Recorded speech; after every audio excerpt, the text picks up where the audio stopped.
নিরামিষ দিনে সয়াবিনের রেসিপিটা একবার হলেও তৈরি করবেন, আপনাদের আশা করি ভালো লাগবে। নমস্কার বন্ধুরা, আমার চ্যানেল অনুরাধনীতে সকলকে স্বাগত জানাই। আশা করি সবাই সুস্থ আছেন। আজ আমি আপনাদের সাথে নিরামিষ সয়াবিনের রেসিপি শেয়ার করব। তার জন্য প্রথমে আলু ভেজে নেব।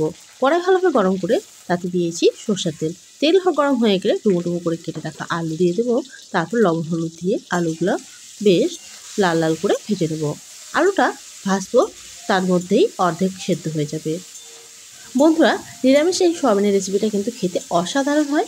আপনারা একবার হলেও তৈরি করবেন, আপনাদের ভালো লাগবে। আলু ভাজতে ভাজতেই কিন্তু 50% সেদ্ধ হয়ে যাবে।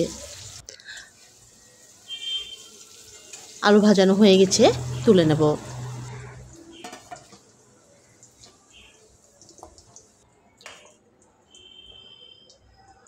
এবারে ওই তেলেই ভেজে নেব সয়াবিনগুলো আমি সেদ্ধ করে বেশ জল ঝরিয়ে নিয়েছি।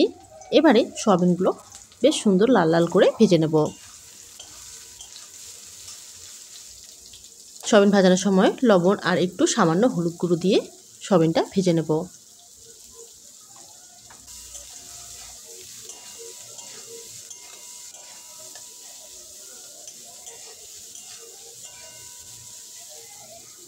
সয়াবিন ভাজানো হয়ে গেছে, তুলে নেব।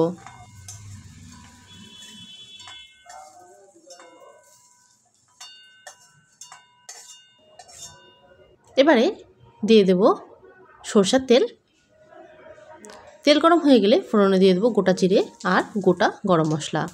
এবারে একটা বাটা মশলা দিয়ে দেবো। তার জন্য নিয়েছি একটা বড় সাইজের টমেটো, কয়েকটা কাঁচা লঙ্কা, দিয়ে দেব স্লাইস করা আদা আর 1 চামচের মতো মগজদানা।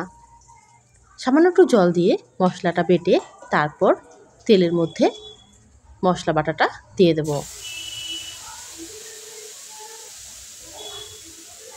মিক্সি জারটা ধুয়ে একটু জল দিয়ে দেব।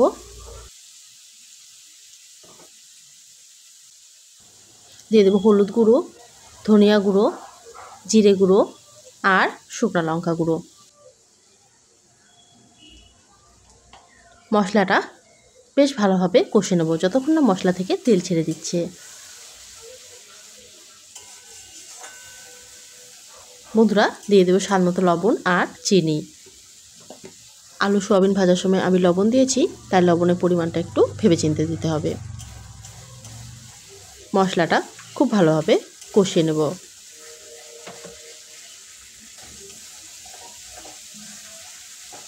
এই দেখুন বন্ধুরা, মশলা থেকে তেল ছেড়ে দিয়েছে। মশলাটা খুব ভালোভাবে কষানো হয়ে গেছে। এবারে ভেজে রাখা আলু সয়াবিন দিয়ে দেব। আবারও কয়েক মিনিট মশলার সাথে আলু সয়াবিন একটু কষে নেব। তারপর দিয়ে দেব 2 কাপের মতো উষ্ণ গরম জল।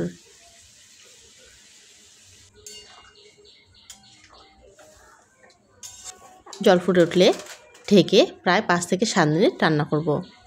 তারপর ঢাকনা তুলে গরম মশলা ছড়িয়ে কিছুক্ষণ ফুটিয়ে নিয়ে তারপর গ্যাসের আঁচ অফ করে ঢেকে 10 মিনিট পর ভাত বা রুটি লুচির সঙ্গে গরম গরম পরিবেশন করব। আজ তাহলে এই পর্যন্তই। আবারও ফিরে আসবো কোনো রেসিপি নিয়ে। ভালো থাকবেন, ধন্যবাদ।